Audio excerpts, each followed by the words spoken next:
we have this tremendous video package where this Ferrari pulls up in, and there's this elaborate voiceover explaining that the difference between a hero and a villain is perspective.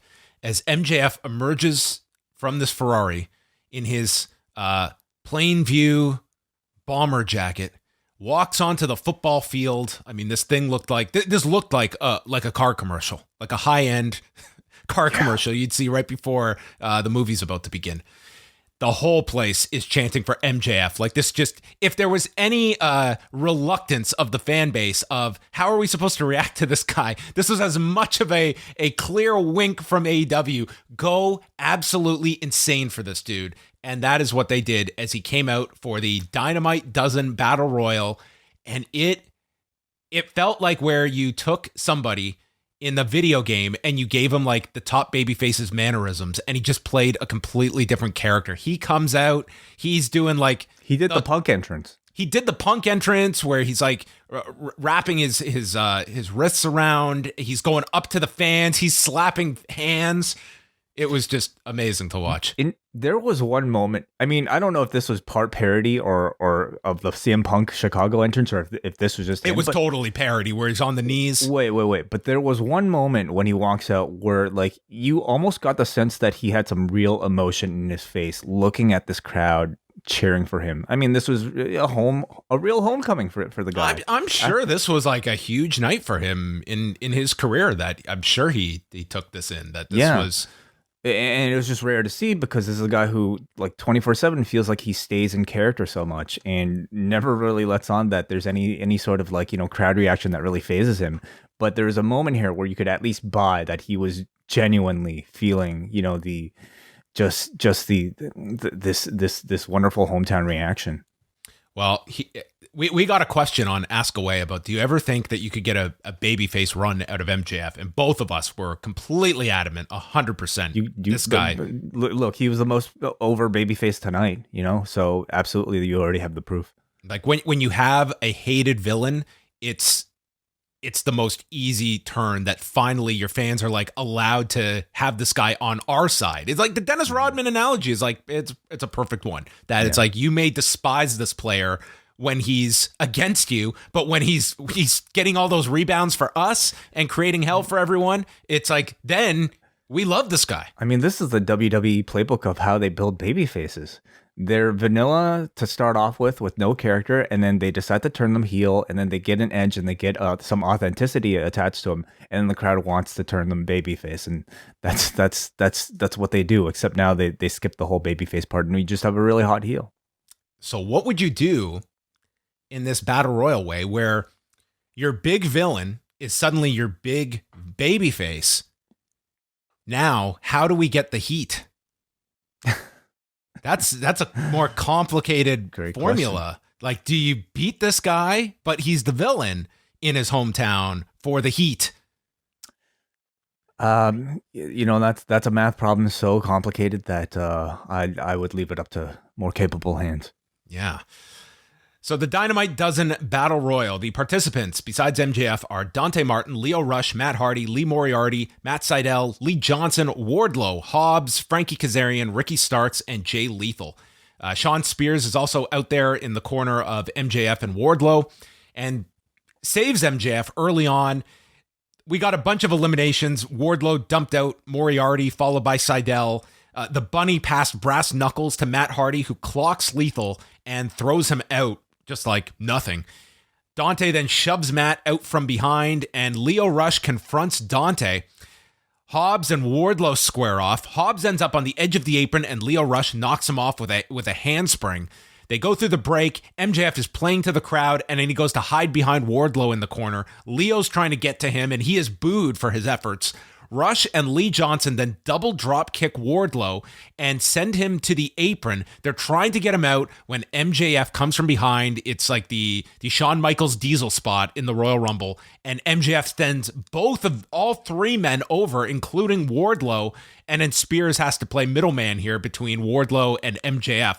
I thought that was a really smart spot because I didn't think they needed to go all the way and make Wardlow and MJF the final two. That's way too early to do that. This was like the perfect advancement of that to continue this like simmering issue with Wardlow that maybe is going to happen quicker than we think. Perhaps, yeah. But the moment that they need to, they can execute that turn at any point. But for now, it just kind of keeps it simmering. MJF just ducks and Frankie Kazarian flies out of here like Sean Stasiak.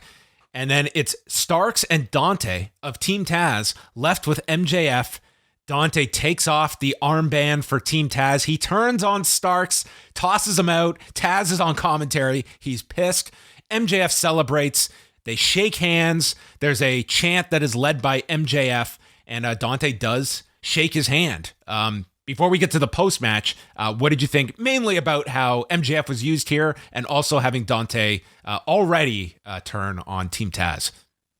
Well, I thought as a battle royal, I actually found it pretty entertaining. I think AEW battle royals have really come a long way since the first pre-show that we saw for that pay-per-view, and I feel like they're a whole lot more organized right now. And of course, it helps when you have characters that are a lot more ingrained in the audience and stories that are a lot more captivating than the non-stories that we had in some of those first battle royals. But I felt like they did a good job of continuing to build the Team Taz Lio Rush rivalry. I was surprised at how fast we got this Dante Martin turn.